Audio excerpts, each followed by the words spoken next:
You ready? Hold on one second.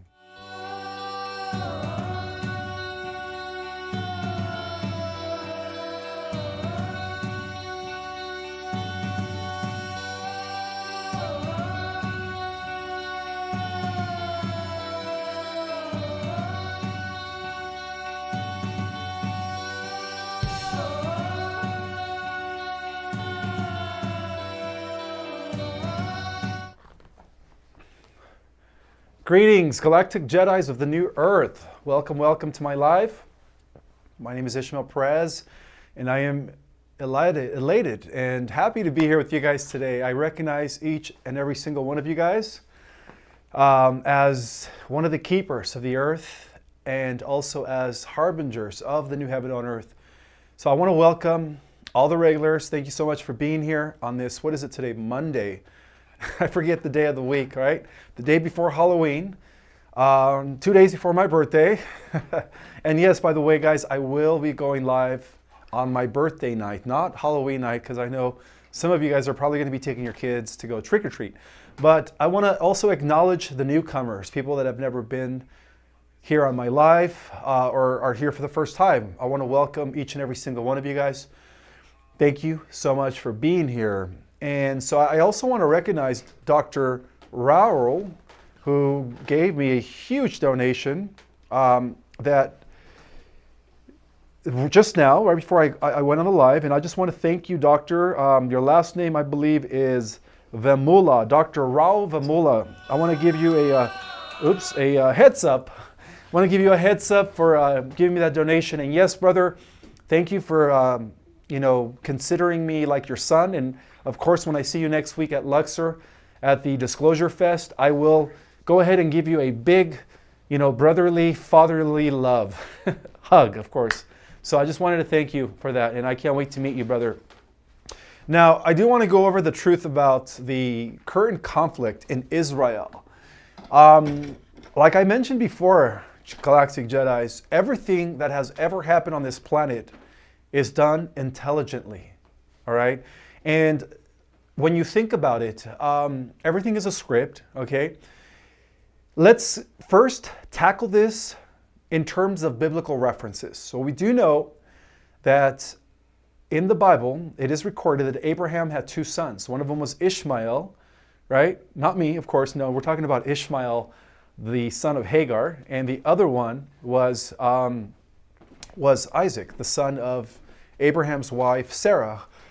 Well, according to the tale in the Bible, apparently Sarah was barren, or she couldn't have kids, and so God told Abraham to have a child with Hagar, who the Bible recorded to be the Egyptian maiden, or the Egyptian servant.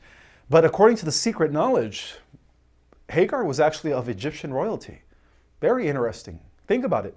Why would Abraham have intercourse with somebody who wasn't of divine or of royal lineage, when Abraham himself, for those that have read my book, was of the divine lineage of priest kings, going back to the beginning of Ur, right? His forebears, those that came before him. So if Abraham was of the divine bloodline of kings, why would he have a child with a servant? It just makes no sense. But again, according to the secret knowledge, which is a different interpretation of history, also information that was left out of the Bible, it turns out that Ishmael was actually royal as well as Isaac. So what ended up happening was, according to the Bible, Abraham had a child with Hagar, and that was Ishmael. And Ishmael's descendants were blessed, right? And guess who those descendants are? Well, today they are identified as the Palestinians. And then, of course, we come to understand that eventually Sarah was able to have a child with Abraham, which they named Isaac. And guess whose descendants those are? The Israelites. But this is the twister, guys. All right, so this is going to come as very controversial to everything that we've been taught, again, regarding true history, regarding cultures, etc., etc. But what if I tell you guys that the real Israelites, which are the descendants of King David and King Solomon, right? The real Israelites that can be traceable back to King David and Solomon, right? That's the reason why they called them Jews, because they saw that they came from the tribe of Judah, which is represented by the lion, are not the Israelites that we know of today in Israel. Okay? Those are two different people. The real descendants of David and Solomon, who are considered the real Israelites, or maybe we say the real descendants of the tribe of Judah, of the lion, actually came over to France and then went over to Spain and Ireland, and then later they crossed over into the Americas. Okay? So there are these things called imposter bloodlines, imposter dynasties that were placed by, the Brotherhood of Light in ancient times to pretty much confuse the Dark Brotherhood in their attempt to kill off any descendants of the Magi Grail King priest kingship, which again we call them the bloodline of King David and Solomon, Jesus and Mary Magdalene. Okay, those are the real Jews. When you really think about it, if you really want to get technical, okay, those are not the people that are living in Israel today. Those people fled Israel long ago because they were persecuted. Right? There's always been an attempt to do away with the Magi Grail lineage of the divine bloodline of the positive celestials, right? The lineage of Zeus, through Abraham, through Isaac, through the 12 tribes. All right. Also, it is well known that the lost 10 tribes of Israel, when you consider the fact that Israel did have a diaspora, right? About 2,000 years ago, there was a diaspora of the original 12 tribes. Well, guess where the other 10 tribes went and became? They were the pre-European settlements, as revealed in my book. They were the early Franks of Gaul, which is now France. They were the Visigoths of Spain, the Ostrogoths of Portugal. They were also the Vikings, the Nordics of Ireland, England, the Vandals. These were the lost 10 tribes of Israel that coexisted in peace, isolated from the Roman Empire before European society we know it as today, before the European culture that we know today came into being. So they existed about 2,000 years ago. Okay, these lost 10 tribes of Israel were, according to history, recorded as 10 barbaric tribes that ransacked Rome to its knees. Well, they weren't too barbaric. Did you guys consider the Druids and the Celts barbaric? No. They were, sovereign nation-state democracies that were actually very highly spiritual. And they were able to coexist with the headquarters at the community of Qumran, right, the Essenes, which was headed by Jesus and Mary Magdalene. It was a network of light that was operating as a secret network throughout, Mesopotamia, Middle East, Egypt, and it even connected to India and Tibet.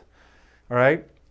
They were known as the Lost 10 Tribes of Israel, the early pre-European settlers before the dawn of Europe as we know it today, which was, of course, later controlled by the reorganized Babylon known as the Catholic Church, which was, again, another attempt to resurrect the empire, right, which is the deep state back then.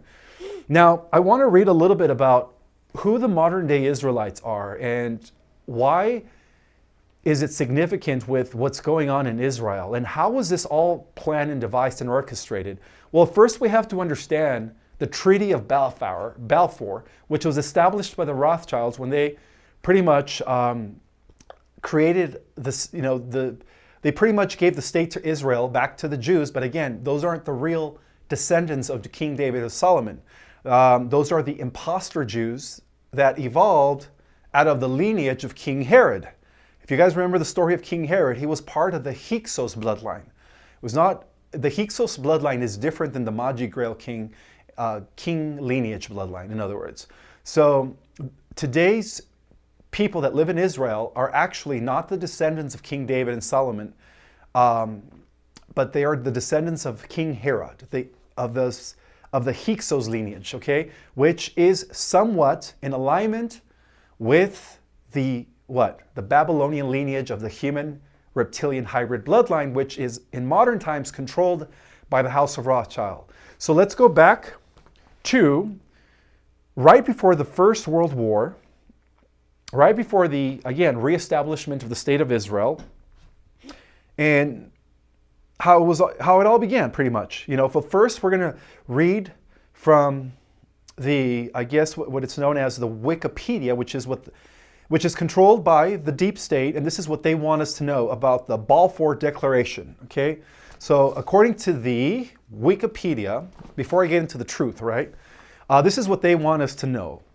That the Balfour, spelled B-A-L-F-O-U-R, Declaration was a public statement issued by the British government in 1917 during the First World War, announcing its support for the establishment of a national home for the Jewish people in Palestine, then an Ottoman region with a small minority Jewish population. The declaration was contained in a letter dated the 2nd of November, 1917 from the United Kingdoms. Okay, so this is what they want you to believe according to the Wikipedia. But the truth of the matter, according to the secret knowledge, all right?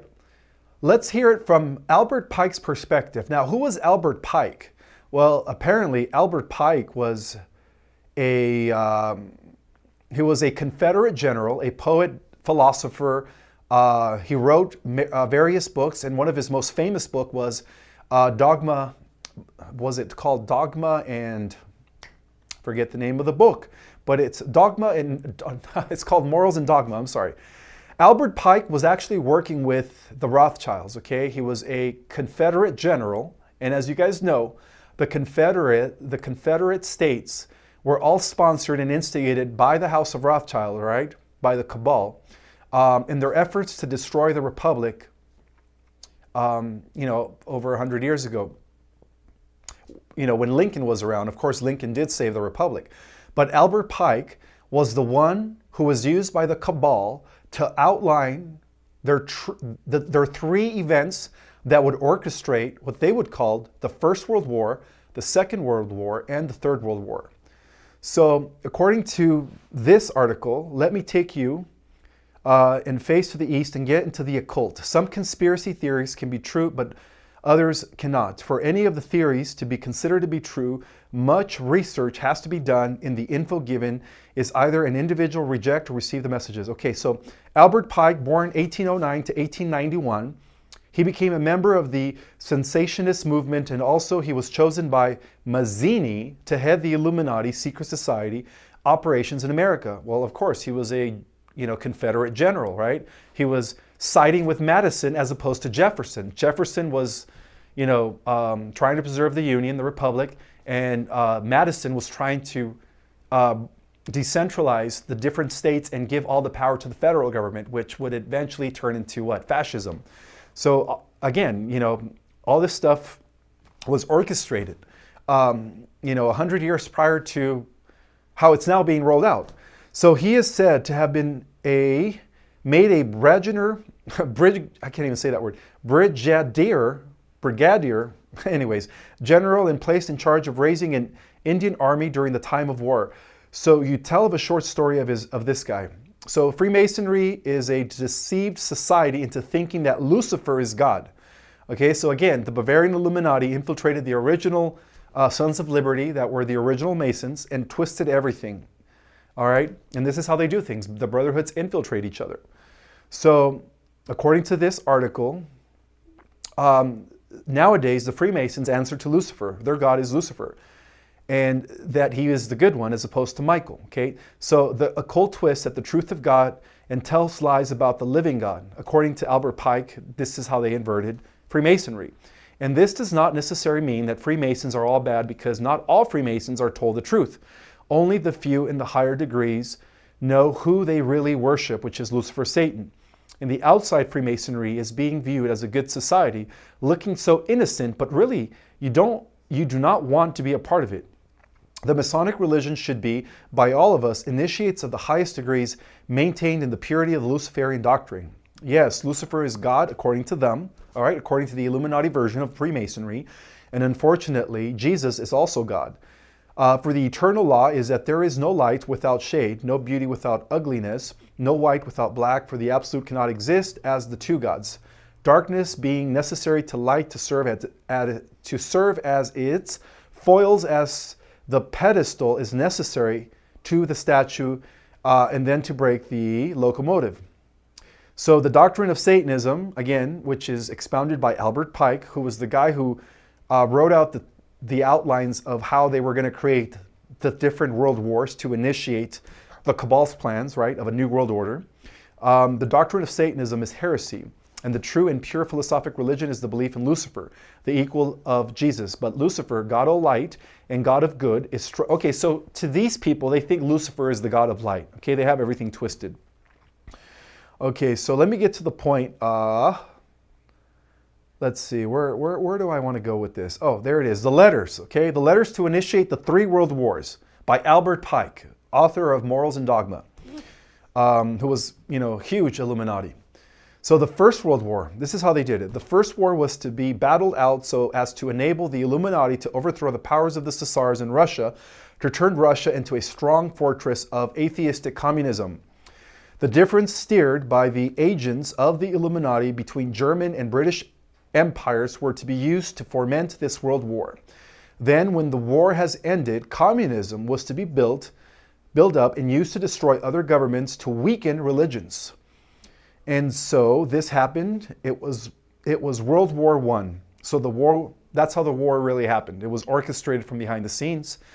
Again, to take over, to consolidate power in Europe, of course, to create the League of Nations, right? Which later led to the United Nations or the European Union in modern times.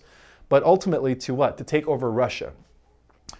The First World War must be brought about in order to permit the Illuminati to overthrow the power of the Tsars and making that country a fortress of atheistic communism.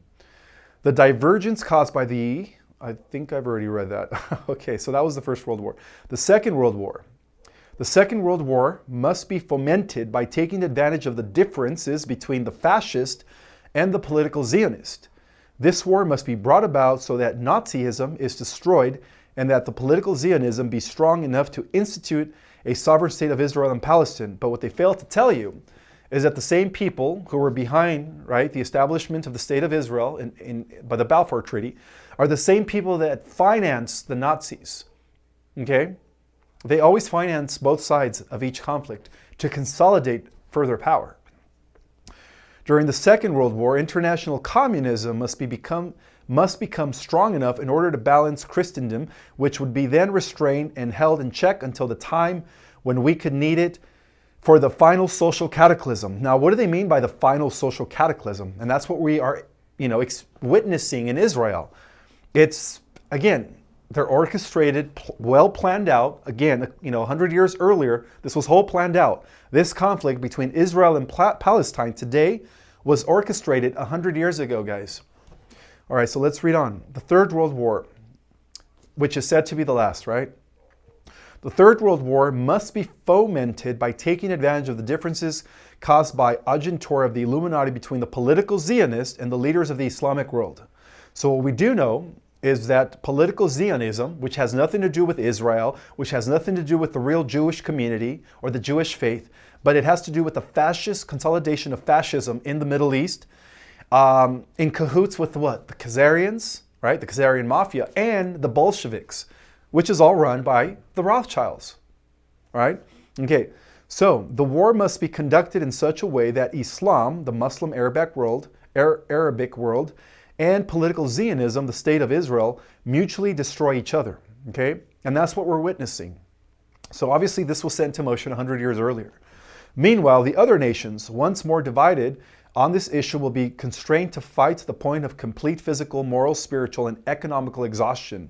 We shall unleash the nihilist and the atheist, and we shall provoke a formidable social cataclysm, which in all of its horror will show clearly to the nations the effect of absolute atheism, origin of savagery, and of the most bloody turmoil.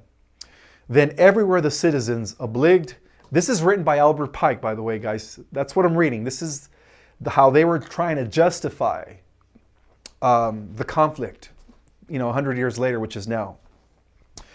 But of course, before this conflict, the first thing they needed to do was what? The Rothschilds, right? The fake Jews needed to take over the land of Israel.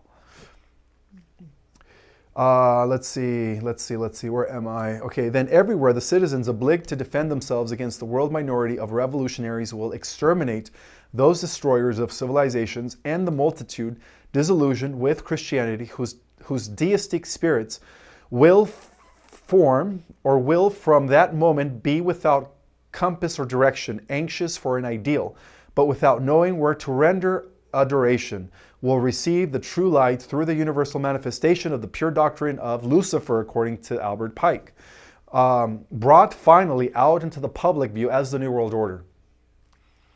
This manifestation will result from the general reactionary movement, which will follow the destruction of Christianity and atheism, both conquered and exterminated at the same time. This is what is believed to be the letter of Albert Pike, the 33rd degree Mason, to Giuseppe Mazzini, and the letter is said to have been in the British Museum Library in London until 1977, which was the year I was born. Oh, I just gave away my age. The Word of God is sure. It clearly shows that Christ is the winner at the end by the way Christ already won. Okay, so that's something else. Okay, so the last thing I want to read is with this right here, regarding the true, who are the people that occupy Israel today? They're not the real Jews, guys. They are people known as the Zionists. And those are the ones that are creating the war with Palestine. And guess who's also financing the jihads, or what we call the Islamic terrorism groups? The same people. Again, all roads lead to who? Brandon. Well, the people above him, of course, we know he's a puppet. He just got paid in the process. All right, so, oh wait, hold on a second. Where is that thing? I wanted to read. 1 second. Did I lose it? Oh no, there it is. Okay, awesome. Okay, so this comes from the Mosaic. Mosaic, the forgotten truth about the Balfour Declaration.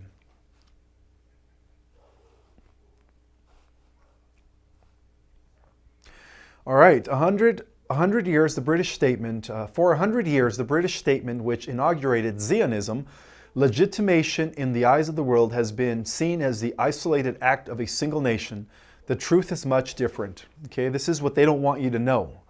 On November 2, 1917, a century ago, Arthur James Balfour, the British Foreign Secretary, conveyed the following pledge in a public letter to a prominent British Zionist named Lord Walter Rothschild. His majestic government view with favor the establishment in Palestine of a national home for the Jewish people, and will use their best endeavors to facilitate the achievements of this objective. It being clearly understood that nothing shall be done with many prejudice the civil and religious rights of existing non-Jewish communities in Palestine, or the rights and political status enjoyed by Jewish in any country. At this time, as the World War I raged, British and Australian forces were fighting deep in Palestine against the Ottomans, who were poised to take Jerusalem. The Balfour Declaration, for all its vagaries, constituted the first step toward the objective of political Zionism, as outlined by the First Zionist Congress at its meeting in Basel, Switzerland in 1897. Bear with me, guys. This is such small print, and my glasses are barely allowing me to see this, so I'm going to have to put it closer. Zionism seeks to establish a home for the Jewish people in Palestine, secured under public law. Theodore Herzl had failed to land such a commitment, either from the Ottoman Sultan or from the European pontiffs.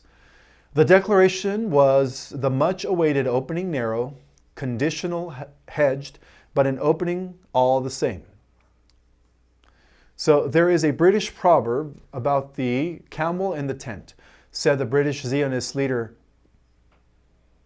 Chaim Weizmann. Sounds like a German, right? Later that November. All right, so let's read the debate over the declaration meaning. Since the Balfour Declaration constitutes the beginning of Israel's legitimacy over other nations, the Declaration's own legitimacy has been the subject of unending attacks. This is made easier with each passing year as the world that produced the Declaration draws ever more remote. Few people today are sure why World War I was fought at all, and British circa 1977 is best known through PBS custom dramas along the lines of Downton Abbey. I guess that's that television series. The Balfour Declaration, in the mind's eye, one imagines back and forth negotiations in the palaces of Whitehall and the guided drawing rooms of the Rothschild dynasty, and white-gloved servants delivering urgent sealed missives. Surely the declaration was steered by similarly antique passions and interest. From safeguarding England's route to India to satisfying the Christian restorationist imperative of returning the Jews to the Holy Land. Okay, so the content of the Balfour Declaration seems distant or downright baffling. The prominent Jewish intellectual Arthur Koestler repeated a frequent mantra, called it one the most improbable political documents of all time. All right, so this goes on and on and on, but the whole point is that the national state of Israel, as established by the Balfour Treaty in 1917, was totally initiated by the New World Order in order to create the conflict 100 years later that would allow them to impose their New World Order, right? Because they know that if they could get this conflict going, right, in motion, that would allow other countries to want to be involved, right? Because now we're considering resources, oil, land. You know, a lot of the oil in the world is there in the Middle East. Not to mention the Stargate, right, at the Cedar Mountains, right, which was, you know, the reason why a lot of the ancient wars took place between the good Anunnaki and the fallen Anunnaki in preparation to what? To secure the Stargates, right? But yes, there are many reasons why they're creating this conflict, but the main reason is because they want to create the New World Order. But because we are living in the Alpha timeline, all right, where God wins, and every attempt to create a New World Order through, you know, nuclear war has been thwarted by the forces of light. So I just wanted to throw that out there, that, you know, everything that's happening right now is part of a well-planned script that originated with the House of Rothschilds. So now you guys know the truth about the conflict in Israel, okay? Neither sides are good, all right? It's really a war between the Zionists of Israel, not the Jewish religion, right? Not the real Jews, and the what? The jihads. And they're all controlled by the CIA. Well, ultimately, they were all instigated by the CIA, our own CIA. I shouldn't say this, but that's the truth. With that in mind, now I'm going to be taking some questions and answers. How's everyone doing? Hope everyone is doing great today. It is actually chilly here in California. It's very windy where I'm at. Drink some water. I'm going to take some questions, guys, from the top down so that I could get to new people.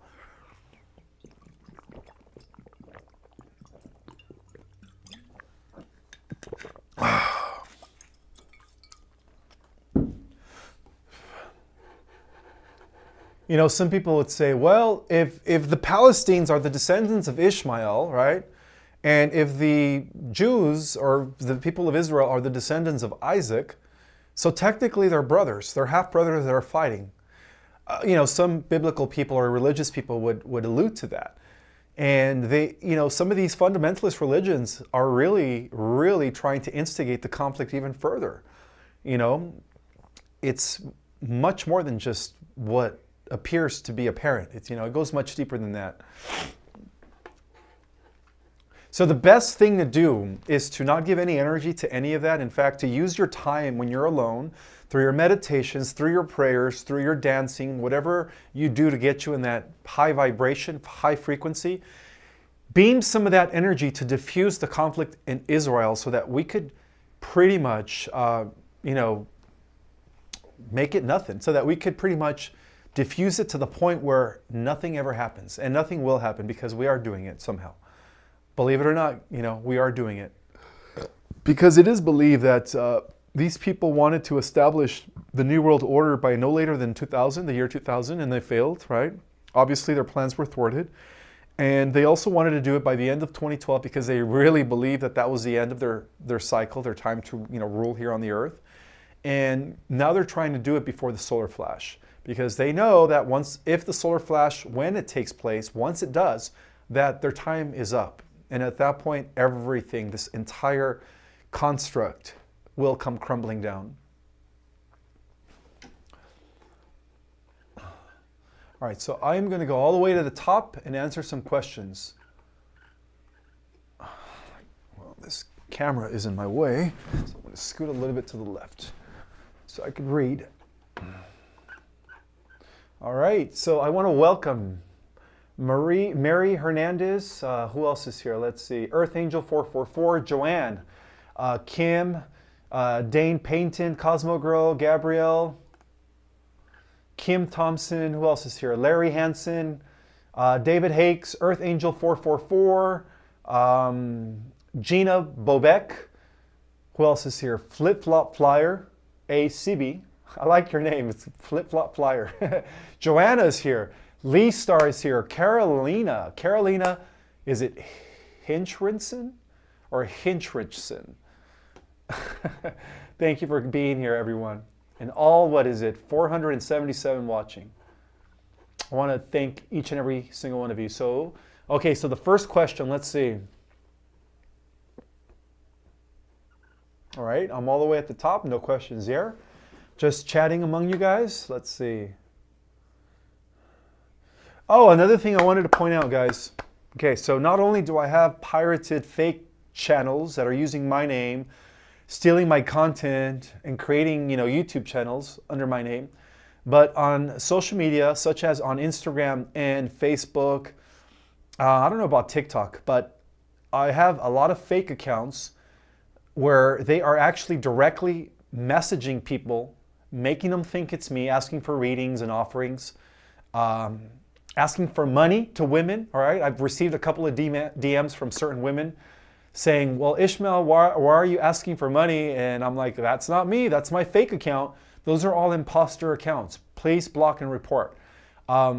They could be AIs, I'm not sure, but they're really trying to impede and try to prevent, my message from reaching people. So it's their way of trying to attack me, you could say. So that's not me, because I never directly DM anyone. I never ask for money or donations or for a reading. And most definitely, I never prey on women for money, okay?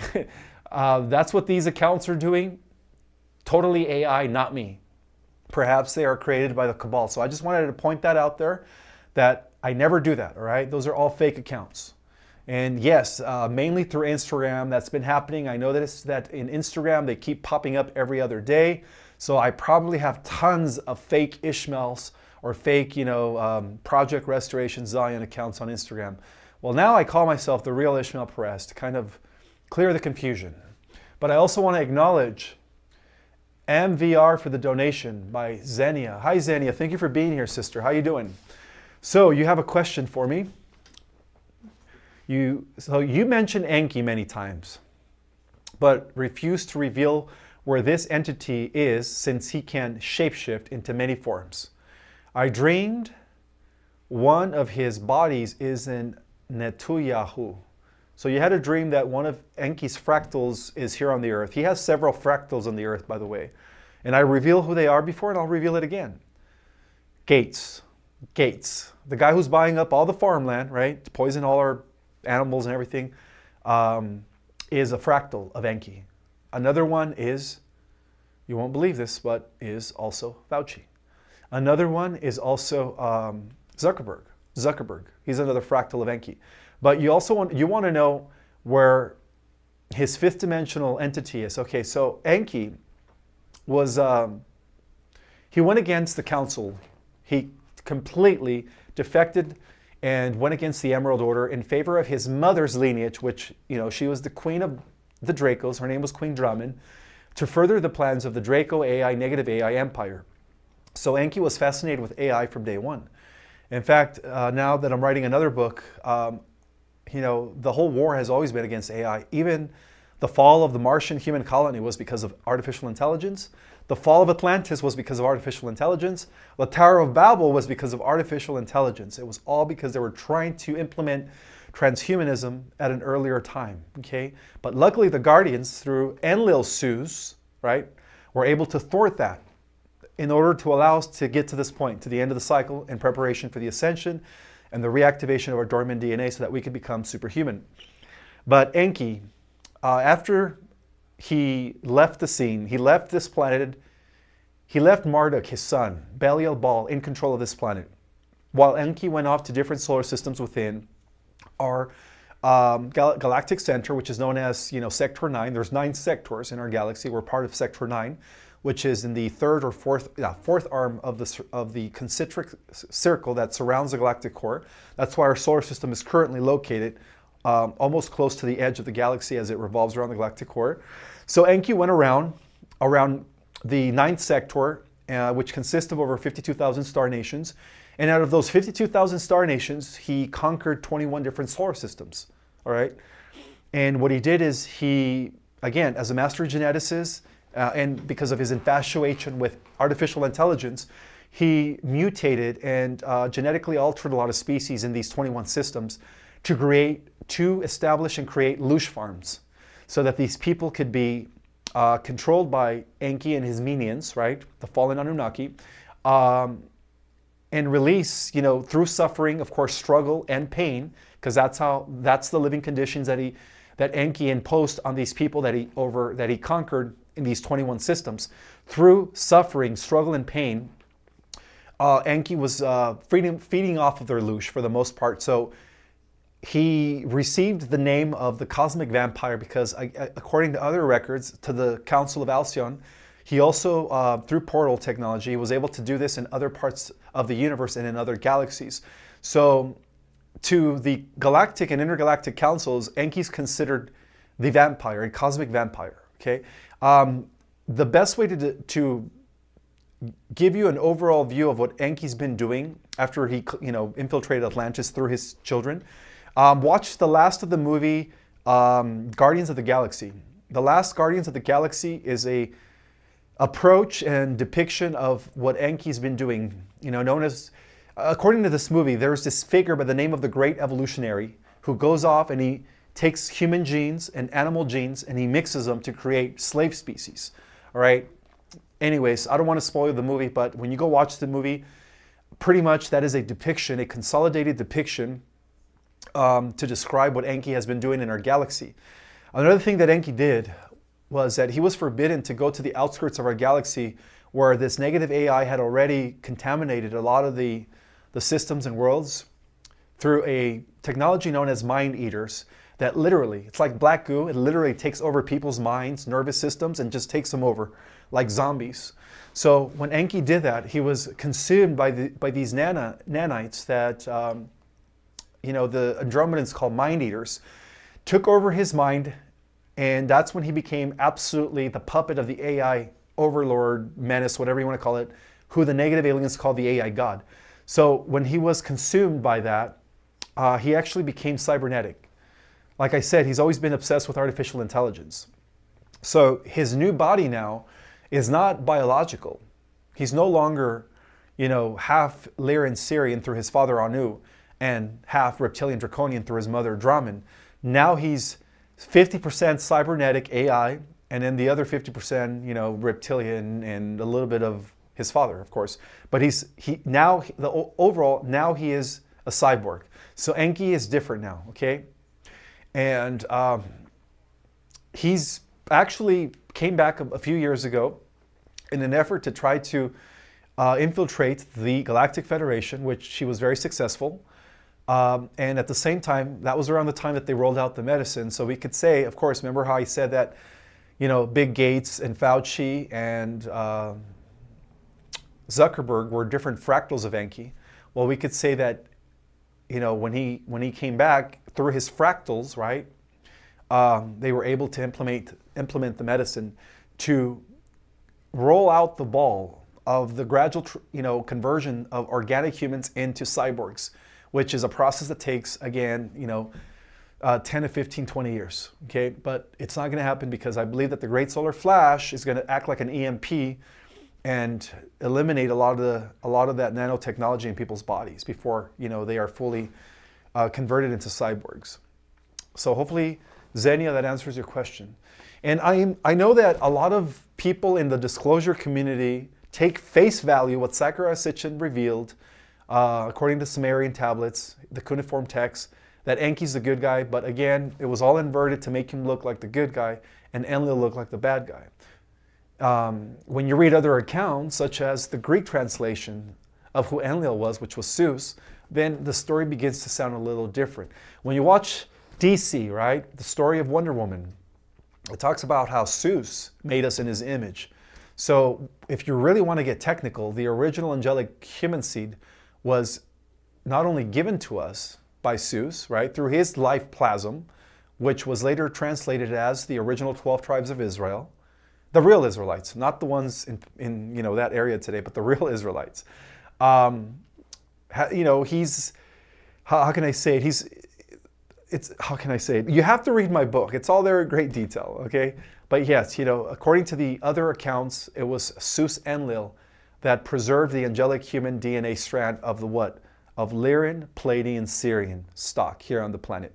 So that now, we could have incarnations of star people, of celestials, because of the proliferation of this genetic that was germinated during the times of medieval Europe, right? Under the Black Madonna, right? The children and descendants of Sarah. Sarah was the Black Madonna, by the way. The Black Madonna was a name given to the descendants of Mary Magdalene and Jesus in order to conceal their identity. So they called them the Black Madonna. But what they were doing over the last 1,500, 1,700 years is that they were trying to proliferate that bloodline so that now, at the end of the cycle, we could have millions of indigos and violet races coming in. And that's what we are. The people that are here, that are star people, are here because they have it in their blood to have the celestial genetics of the original human galactic humanoids, according to my book. All right, so let's take some more questions.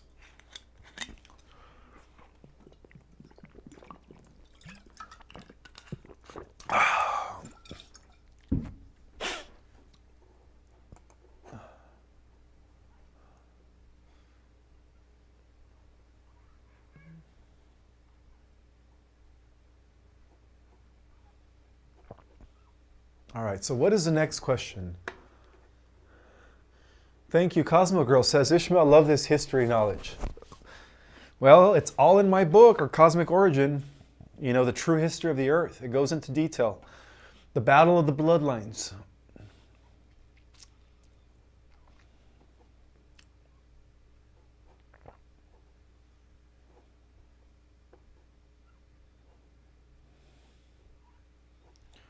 Welcome, Carolina Hutchinson. She says she's new to the chat. Thank you so much for being here, sister.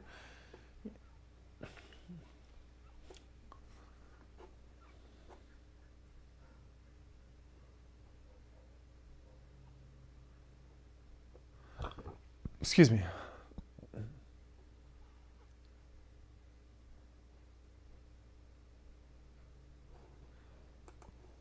Elizabeth Hutchinson, or is it Hutchison? Hopefully I'm spelling your name right. I'm sorry if I'm butchering your last name, but Elizabeth has a question, and I want to thank you for your generous donation as well, sister. Your question is, any thoughts on where Jesus or Yeshua is now? Thank you for your time and all you do for the collective. All right, well, the incarnating Yeshua, which was known as the most radiant one, was actually the logos of our universe, also known as Michael. It's a spirit of the Omni King of our universe, descending all the way into the third dimension. And so he has now, of course, now he's over back at his throne, which is at the center of the universe, where the guardians reside, right? As portrayed in the movie Thor. So at the center of our universe of Nebadon, we're part of that universe, we have what is called the sphere of Nebadon. The headquarter planet known as Salvington. So Jesus is now there, and many believe that there are different versions of Jesus that exist in different dimensions, such as Ascended Master Sananda, who is actually head of the Space Command or the Galactic Alliance. And then of course he corresponds to the Galactic Logos. Some people believe that he was a high-level Syrian from the ninth dimension. So those are different embodiments of the Logos, by the way. That's who Yeshua Sananda is. But now, through all the millions of celestials in human form, commonly known as starseeds, that's how the return of the Christ was set into motion through us. As we activate our dormant DNA, right? Through the portal of the heart, right? When we open the heart portal, the activation of the thymus gland, as we learned last time, right? The heart is connected to the thymus gland. When we activate that, we become like the Christ. And that is what the true second coming of Jesus is. Because even Jesus said in the Bible that you will do even greater things than myself. He says, isn't it known in your own language that ye are gods? He talks about that in the book of John. So each and every single one of us, our higher self, because as celestial beings, we are also coming from levels of reality that once were embedded in Christ consciousness. So in that regard, we, starseeds, are also the return of the Christ. But yes, according to esoteric knowledge, he's known as the eldest brother because out of all the celestials, like I said, he is the creator son of our local universe, aka Michael.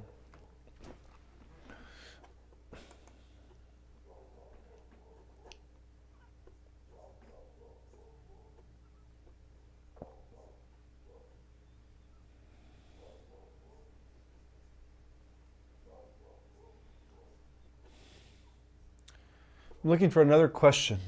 I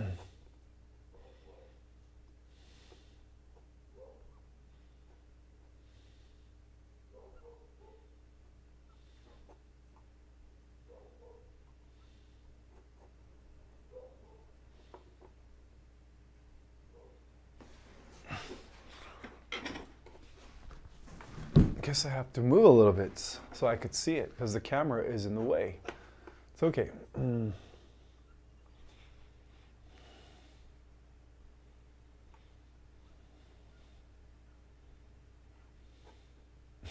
I like what Larry Hansen said. He says, hello, future powers of the universe. Well, again, the future and the past are all one and the same. So the past are the higher dimensions. That's where we come from. And the future are also the higher dimensions, and that's where we're heading. But we're here to integrate all that, guys. We're here to cause a collapsing of the 15-dimensional time matrix as we activate our dormant DNA, through the activation of our dormant DNA.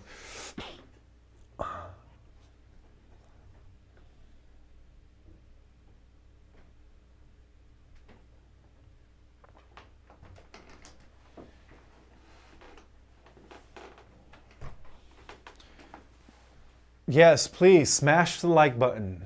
Thank you. Thank you, thank you. If you guys all smash the like button, that'd be greatly appreciated.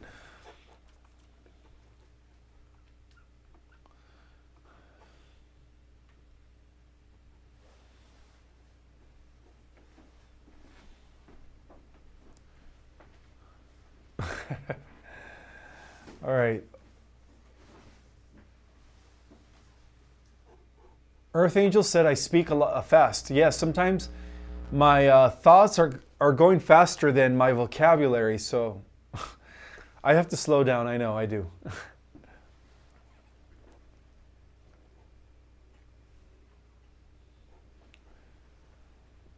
Oh, by the way, guys, I'm going to be on Nicholas Veniamin on the 1st of November in 2 days. So just wanted to throw that out there, that Nicholas Veniamin is going to interview me again. For those that are subscribed to his Rumble channel, I believe.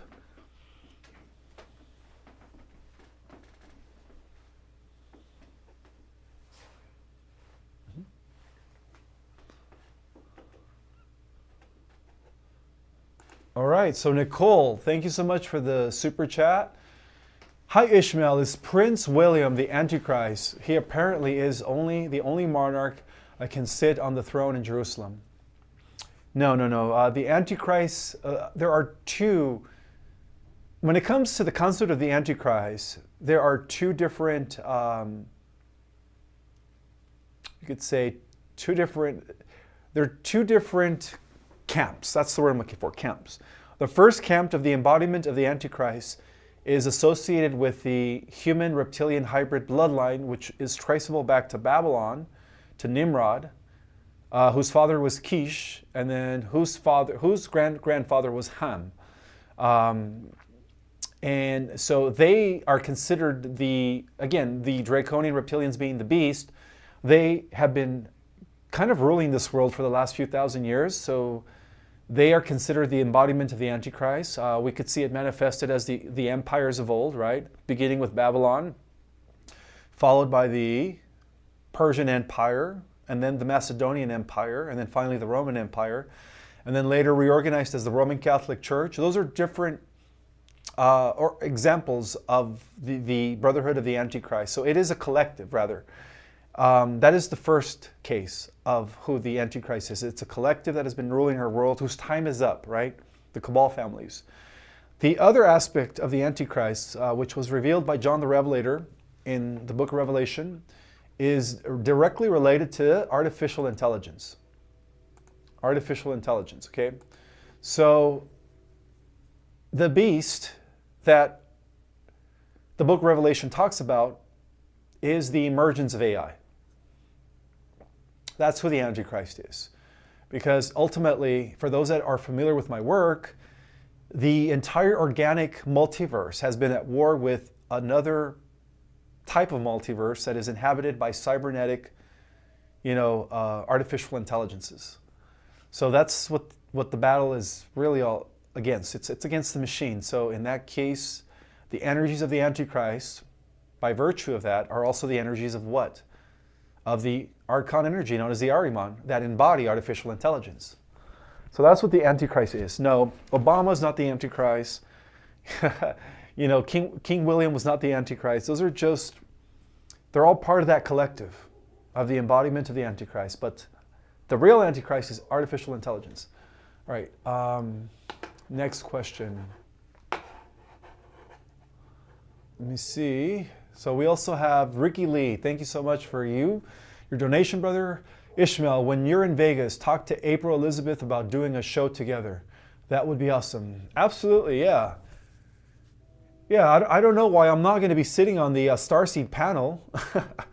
I talked to Adrian about that, but he said that they're booked. So I really wanted to be on the Starseed panel, which is, again, going to be hosted by Elizabeth April. So, or April Elizabeth, whatever. I think her name is Elizabeth April. Yes, we got it wrong here, but it was going to be hosted by her, so it's all right. At least I'll be listening. Only Love 144. Thank you so much for the super chat. And your question is, my first super chat disappeared. I don't know why. I have no control over that. Do you think that there will be world disclosure before the shift, or just go right into the shift with no disclosure? Thanks. Well, this is like, and I mentioned this before, it's like that question, well, what came first, the chicken or the egg? Maybe they come at the same time. I'm not sure. Maybe the great solar flash is the disclosure, right? When the veil is fully lifted and the real reality that has been shielded from us for thousands of years is once again seen, right? Which is the original divine earth that even Dolores Cannon talked about, right? We have two earths. We have an earth that is the spiritual earth that is breaking away from what? This temporal, physical earth, which explains the bifurcation of timelines at the flash.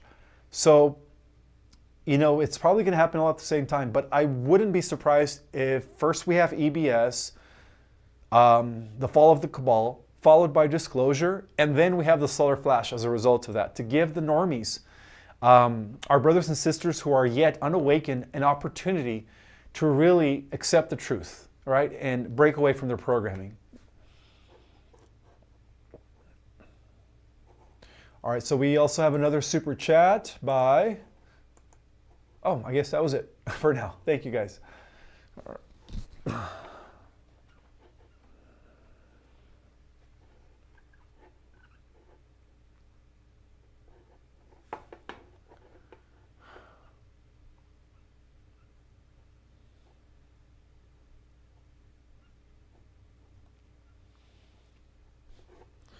I'm looking for more questions.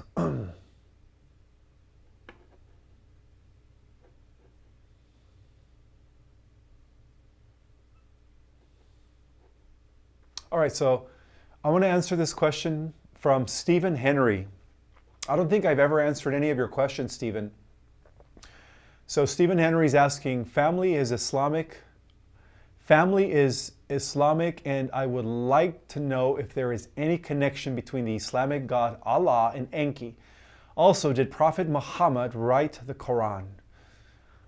My friend Stephen Henry, there is no connection between the Prophet Allah and Enki. Allah is just another term describing Yahweh, or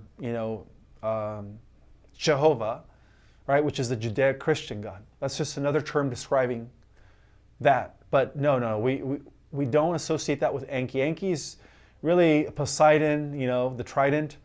I would say that Allah is probably another name for Enlil, because Enlil was known as Jehovah Zeus. But the original prophet, Muhammad, was actually contacted by Archangel Gabriel. That really took place. But just like everyone else, just like how they corrupted Jesus' teachings, the Buddha's teachings, the Cabal always infiltrates people, right? And so later, after Muhammad died, his teachings became corrupted. And I'm sorry to say this, but that's why fundamentalist religions are all controlled and corrupted by the Dark Brotherhood. So yes, initially Muhammad was a starseed, an indigo, who had connections to Gabriel, perhaps his higher self. But then later his teachings were corrupted to create what we call today fundamentalist Islamic religions.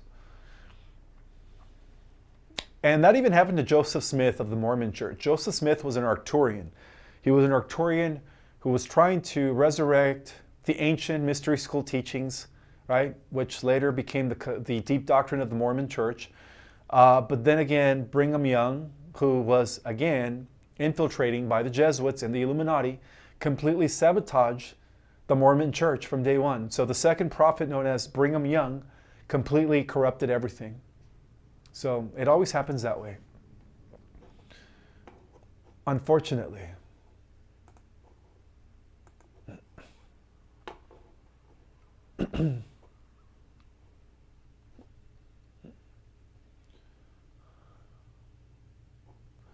Yes, Fifth Harmonic Universe says, I feel horrible for the good people of Israel, not realizing that they are used and abused by the deep state. I agree, sister.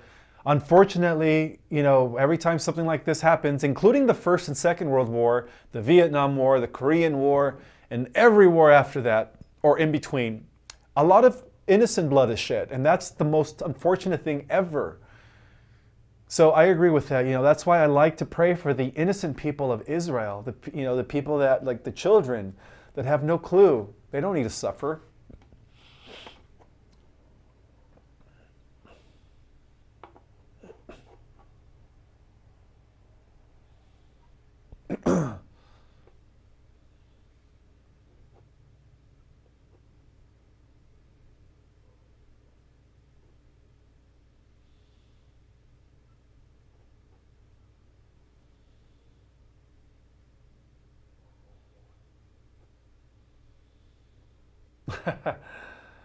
I'm not 46 yet, not for another 2 days. Please don't age me. No, I don't care. It's just a number. The truth of the matter is that we are immortal spirit beings. And as soon as we transform into our new bodies, we're going to be regressing. So it's all good, guys. It's all good. It's all part of that experience on planet Earth, right?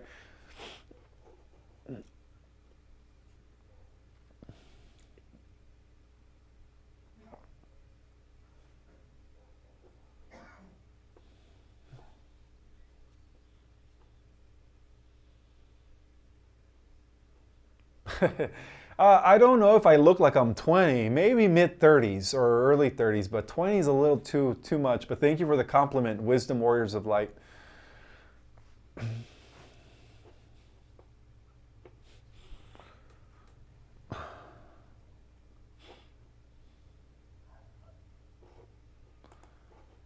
Joe Pablo, thank you so much for your chat and your donation, brother. Could you go into more detail about the positive and negative breakaway groups? Sure. Okay, so how they work is that, the forces of light have always, you could say, been steps ahead of the dark forces. But again, there's always time travel involved. So the negative breakaway groups, which began with the Nazis, right? We understand that Hitler was a Rothschild, carried a high concentration of reptilian genetics, as to why the Dracos approached them. So the Dracos, actually, what happened was the Dracos were losing the galactic war during the times of Atlantis, as to why the forces of light quarantined our planet, because they had already brought peace to the galaxy, and they just wanted to narrow the battle, the battle just down to our planet. So what the Draconians did is they time traveled, right? And they created Morbius Secret Society, as well as they created the Monarch Secret Society. And what they did is they popped into the 1920s or early 1930s to form an alliance with Hitler so that they could use the German super soldiers that were augmented by artificial intelligence to travel back in time and re-win the war against the Galactic Federation of Worlds. So the first breakaway groups that broke off in the last 100 years were actually the bad guys, beginning with the Nazis. But then later, the same aliens that made a deal with Hitler also made a deal with the House of Rothschild and created the ICC, also known as the Interplanetary Corporate Conglomerate, which is a conglomerate of super powerful billionaires that were pretty much negotiating trade with other alien groups out there in space, while at the same time aligning with the draconian concept of bringing about galactic domination. So what the Galactic Federation did 15,000 years ago at the fall of Atlantis is they also traveled back in time. They popped into the late 50s or mid 50s and gave the technology to William Tompkins. You could look up William Tompkins. You know, he was the guy who pretty much was given the patents to create the fleets of Solar Warden. So they created Solar Warden, which was the positive secret breakaway group that went off into space to not only secure our planet and our solar system as they became the interplanetary police force, but they also went off into the galaxy. They traveled back in time to re-win the war against the Dark Fleet, which was the Draco-Nazi alliance. And at the same time in the 1970s, understanding that our entire cosmos was fighting a war with ancient AI, right, that came from another universe, they also developed Radiant Glory and Radiant Guardians. So a branch of Radiant Guardians was a collaboration between extraterrestrial secret space programs that have actually been going on for, I would say, a good millions upon millions, perhaps even a billion years, in collaboration with the Earth Alliance to create 56 individuals that would go off to other universes and defend those worlds against predatory AI. So that's how Radiant Guardians was created. So Solar Warden was in charge of our solar system and our galaxy. For the most part, they brought peace to our galaxy, while Radiant Guardians was operational and in charge of, not in charge, but they were operational, bringing peace and justice to different parts of the universe, to different universes beyond our own. Hopefully that makes sense. But, I mean, there's just so much to uncover. Maybe on the next live, I'll go over some of these breakaway secret planetary organizations that were set up by, again, the Enki, the Dracos, Hitler, the bad guys, and then, of course, the good guys eventually caught up, and they created their own benevolent groups as well. So, Patricia Fearless, thank you so much for that generous donation. Thank you. Cat in Canada, thank you so much for your donation as well. Happy early birthday. Well, guys, I am going to be going live on my birthday, all right? Since I am not having a, what is it called, a personal book lecture birthday a party, whatever you want to call it, I am going to be going live so that I can at least be here with you guys on my birthday. I want to also acknowledge Xania for her generous donation. M-E-R. Xania, happy birthday, Galactic Master. Well, no. I am not a master. Well, you guys are all masters too. If you're going to call me a master, I also want you guys to acknowledge yourselves as masters as well. All right? I'll be like Obi-Wan Kenobi, all right? Or Yoda. I'm just kidding. Let's see. Oh, talking about Obi-Wan Kenobi and Yoda and the Jedis. God, those Star Wars movies are really triggers to our own galactic past.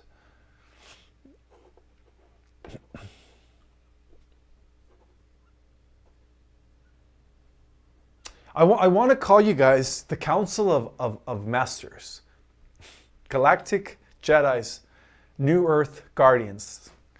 We are the Council of the New Earth Guardianships, right? So we could all be the masters. Masters of our own faith, masters of our own destiny, masters of our own life. That's what real freedom is. It's being a government unto yourself without having anybody influencing you or telling you what to do.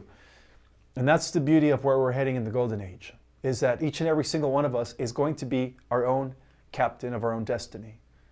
And we already are starting to do that, by the way. As we are free thinkers and nonconformists and people who are unprogrammed or deprogrammed from the matrix, right? We're already setting our own sails. We're already living accordingly to how we want to live our lives. Freedom. That's a very important thing to always preserve throughout all of existence, freedom.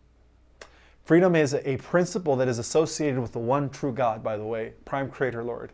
When there is no freedom, as in the case of empires, right, or fascism, which equate to dark ages, we don't have any spiritual growth. We become stuck. However, when there is freedom, that's when we excel spiritually. That's when we evolve and we break out of our shackles and fly. Fly like the hawks and eagles that we were meant to be.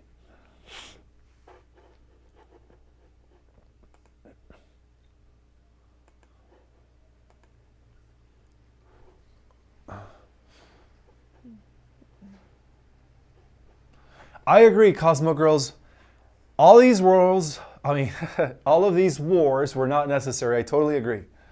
None of this is necessary. But look at it from a higher perspective. Karma also needs to be balanced out. Okay, so maybe we are just, as we end this great cycle, right? Before we enter the age of Aquarius, maybe everything that's happening right now needs to happen in order to recalibrate karma, right? For instance, and I mentioned this before, perhaps these innocent people that are suffering were very bad people in past incarnations, and they themselves were killers or enslavers or inflicted pain upon others, right? So it's just karma recalibrating. We have to see it from a bigger perspective. Yes, it sucks when innocent people have to suffer, but you also have to understand that the universe as energy always recorrects and recalibrates itself. It has to before we start a new cycle.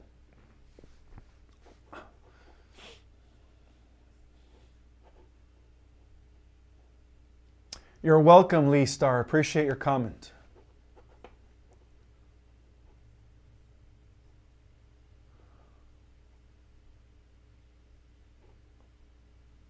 All right, so another question from Alika Dovica. She says, as per your research and personal downloads, I need to ask about Alexander the Great, who is truly.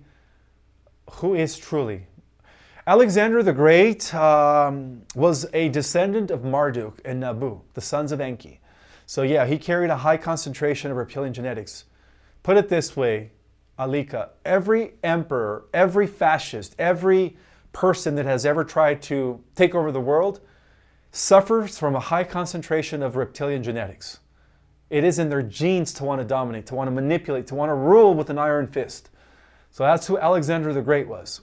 He was a direct descendant of Marduk Nabu of Babylon. It's all the same bloodline, just different regions and different times.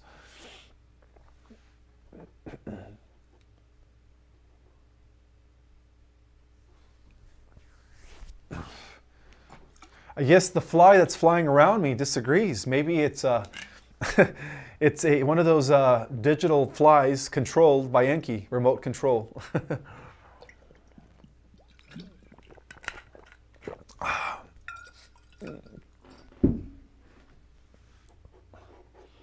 Yes, they do have some of these digital, not that they call digital, but automated insects now, which is very scary. You know, some of these insects look real, but they're really automatons.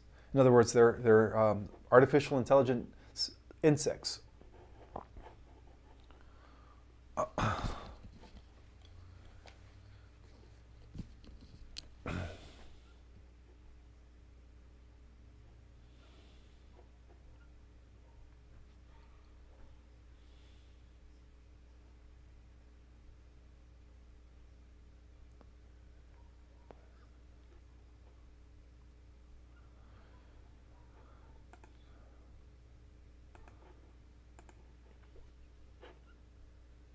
I want to acknowledge all 584 of you that are watching. Thank you for being here.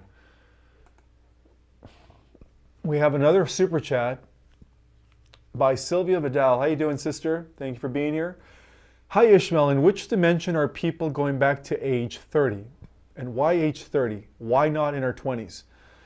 Well, because, age 30 is pretty much when you reach adult life. That's when you are an adult, but yet at your prime. In our 20s, we still look, kind of like kids. Not kids, but you know what I mean. So the reason we're aging or regressing back to 30 is because we're still going to be adults, but we're going to be at our prime without aging, right? Without illnesses, without sicknesses. So that's the reason why, Sylvia. But for the people that go into the 50 Earth, they're going to have the ability to, how can I say it? As they integrate with other versions of themselves in other dimensions, they're going to have the ability to shapeshift. For instance, a part of me is a feline. I'm a ferocious lion, 15 feet tall. So there's going to be a time where I'm going to shapeshift into my lion self, especially if we're going to go and protect different sectors of the universe, right? We'll have to be in our warrior form. So my warrior form is a lion. So I'm going to shapeshift into my original form. But I'm also going to have my human body, which is this body, to shapeshift back into. So as we go into the 5th dimension and above, we're going to have the ability to shift into different versions of ourselves on different realities, but still us.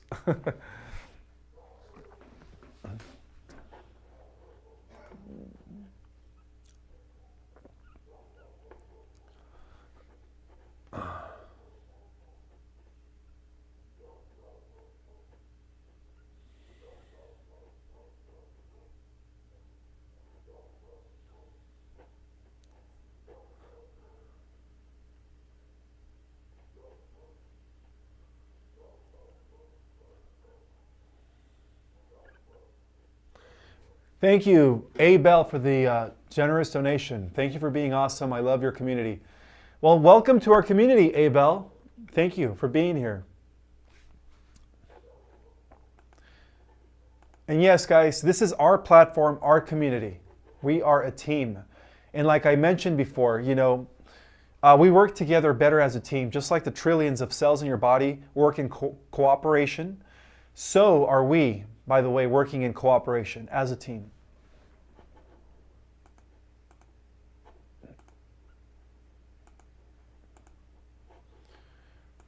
All right, so let's see.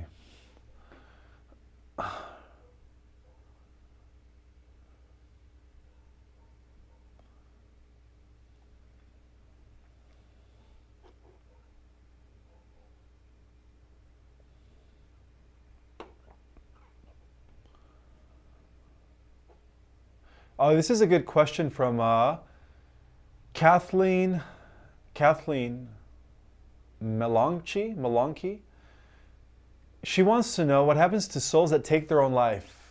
Well, every dimension is like a school. It's like a grade. I'm sorry. So if you cheat on your grade, on your test, you have to come back and do it again. So for those that take their lives, unfortunately, they have to reincarnate again. You can move up into higher dimensions without passing this current dimension. We have to master the 3D before we can move up to other dimensions. So that's why I always advise you guys all to never do that. I know, it's very, it's tragic for some of us, right? We're not used to this density. It could be very overwhelming, full of anxiety and depression. But we have to push, we have to hang in there, because our time is coming to rise. We definitely don't want to be reincarnated back into a third dimensional Earth, perhaps on a parallel universe that is still undergoing dark ages. We are about to witness, we are about to undergo planetary ascension, where for the first time in, 12,000 years, a whole planet is ascending. It happens every 12,000 years as we align with the galactic equator, which is the photon belt. All right, so Grant Wilson, thank you so much for your super chat. Did the Nazis reach the Gaul, the galactic center, sun, to steal the God frequency? No, they were blocked by the guardians of our galaxy, which were the felines and the Carians. They could not invert it for end times, but on return. TGF made them see the light. They mutinied and turned the Nazi ship over to the Whiteheads. Hey, you know, after the Solar Warden secured our galaxy, a lot of those Dark Fleet officers defected from the Dark Fleet and joined the Earth Alliance. That is so true. That is so true. And how can I say this? On a parallel universe where the Nazis won the war, they're actually the good guys. And there's a different parallel universe. I don't even want to say this, but there's a parallel universe where the reptilians were the good guys and the Lyrans were the bad guys. God, guys, anything is possible, right? There are so many parallel alternative versions of history. But yeah, in one alternative version of history, luckily we're not living in that one. Otherwise, we would have all been reptilians. But the reptilians were the good guys, and the Lyrans were the bad guys, and the Nazis were the good guys, you know, and the Earth Alliance were the bad. I don't know how that works, but it's all inverted, you know.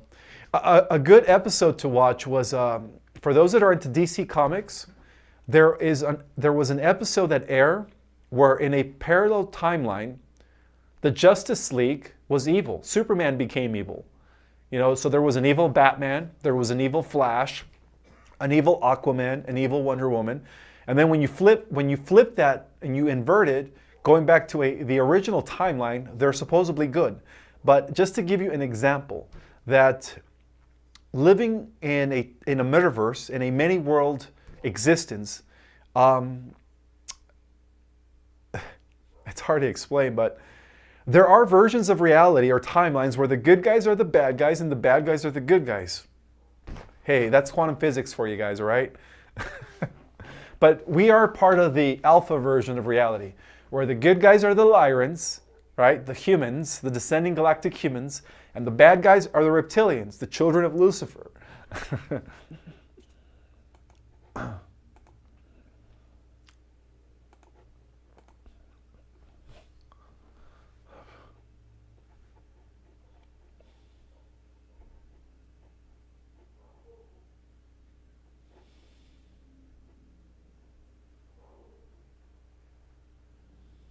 Yes, Richard Osterman says, as much as you are good, you are evil. The pendulum swings both ways. Believe it or not, in the opposite version of this reality, let's just say an alternative opposite reality to this one, we are the bad guys. And the deep state are the good guys. Doesn't make any sense, but that's just the way, you know, superposition in quantum physics works. Every probability, every timeline is all existing all at the same time.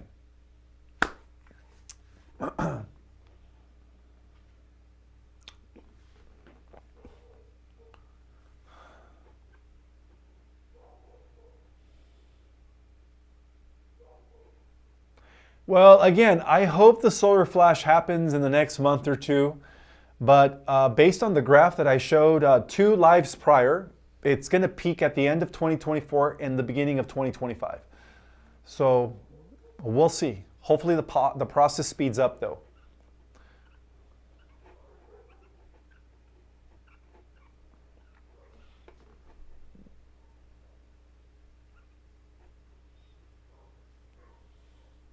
So Dave Sky says, hi Ishmael, is there any advantage in wearing a Shungai stone? Absolutely there is. In fact, I have mine in my pocket all the time so that my cell phone doesn't radiate my body parts.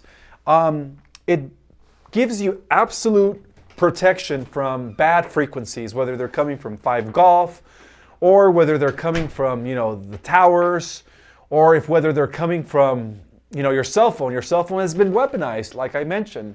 It was supposed to pretty much, you know, cause cancer in certain people, right? heart failure, so on and so forth. But again, all that stuff was counteracted by the good guys. But yeah, wearing shunkai is, I even sleep with it under my pillow. It has allowed me to sleep deeper and better because, again, it's blocking me, it's shielding my aura from any negative frequencies.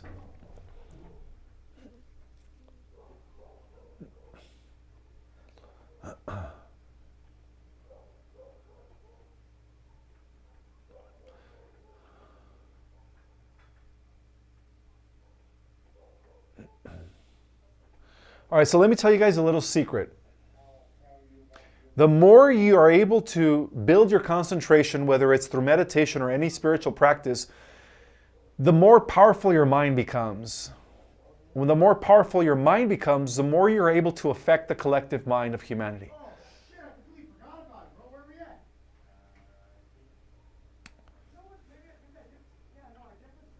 All right, so we have another question by L. Bell. Thank you so much for the donation.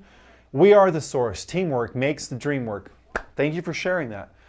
And that is proven by the raw material from, the laws of the teachings of unity consciousness. They say that in order to exist in a type of reality that is progressive, we have to act in unison, right? We have to become a collective and cooperate with one another. So that's where we're heading, guys. We're heading into the age of cooperation instead of competition. All right, so we do have another donation from Tolene. Thank you so much for your generous donation and for the happy birthday, and thank you for everything you have done. Also, my dad's birthday is on the same day, and he is an indigo as well. Nice, beautiful. That's good to know. Tell your dad I said happy birthday.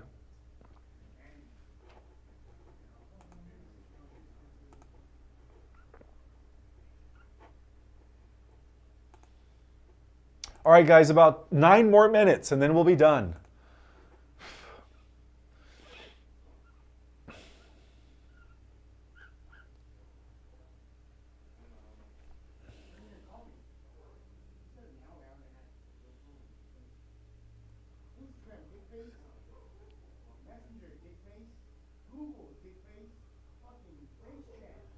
Okay, I'm trying to read some questions here.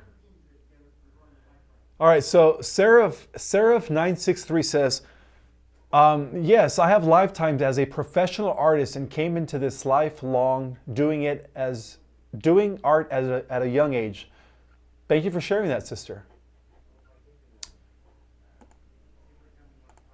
All right, so Shakina, thank you for the super chat. Love and respect, Ishmael. What do you think about makeup? About makeup? Well, I don't know. I've never worn makeup. Not in this lifetime, at least. I read something likening to sorcery the other day, which seemed extreme, but it made me think about it.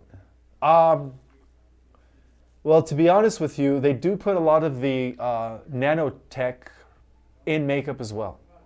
It's not only in our foods, it's not only in the air we breathe, right, through chemtrails, but it's also put in makeup. So I would probably get organic makeup that is made from that comes from the earth, that's made from natural things. That's what I would do if I were a female. I wouldn't be wearing any makeup that they sell at Nordstrom's or at any department store because they're full of nanotechnology. It's not good for you. And that is because everything's been weaponized in our world.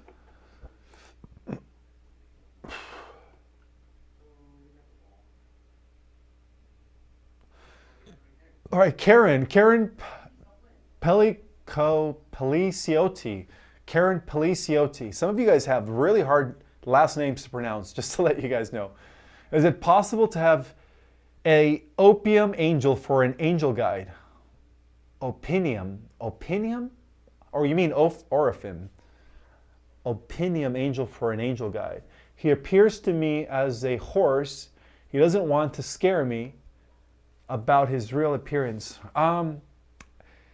Well, the horseman, right, that is half horse from the torso down and human up from the chest up, comes from The centaurs, in other words, they do come from Alpha Centauri, by the way. So that could be one of your different versions. You never know. Like I said, one of my many versions is I'm a cat, right? I'm a feline. So maybe he is one of your guides, a different version of yourself. I'm not sure, but it seems like he is part of your spirit guides.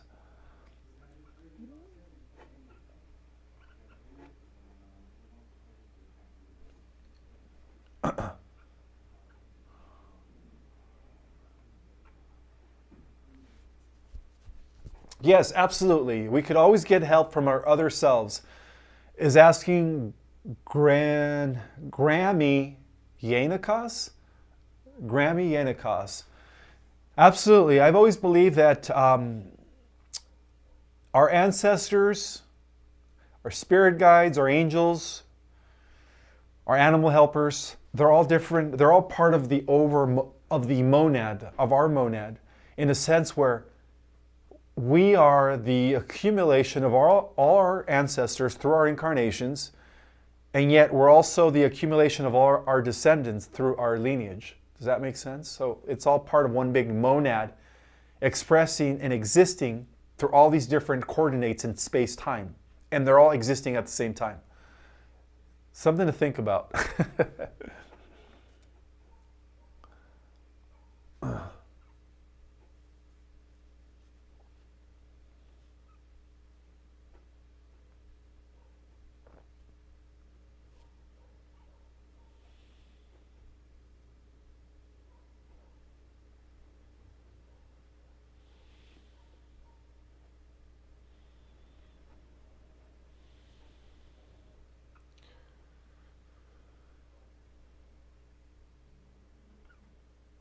All right, two more questions. I'm looking for questions that everybody has in mind. Again, guys, as a reminder, I am going to be at the Disclosure Fest on the 12th and 13th of November. And then I'm going to be in Utah, Salt Lake City, Utah on the 14th. And then on the 16th, I'm going to be in Denver, Colorado. And I think from that point, I'm going to be going to St. Louis, Missouri, not Kansas City anymore. So St. Louis, Missouri still open. And then I'm going to be going to Smithtown, New York, I believe.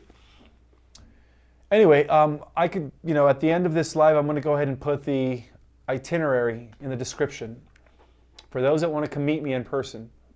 It's only $60. You get to spend a few hours with me. And yes, I'm going to be doing a PowerPoint presentation. I'm going to be taking questions and answers. And I'm going to sign your book.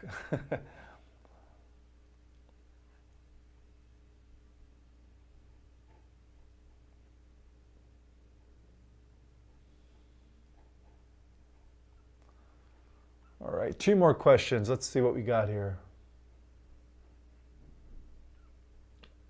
Do we have any questions?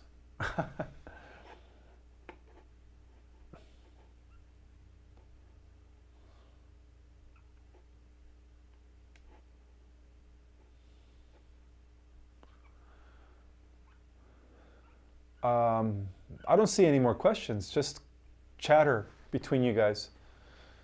Well, then I guess that's my cue to go. Any more questions? No more questions. All right, guys. This is where I say, may the God force be with you guys. Always stay in your power. Never give your energy away. Never dim your light for anyone or anything. And yeah, I will see you guys on my birthday in 2 nights at the same time. Hope you guys have a beautiful, beautiful evening.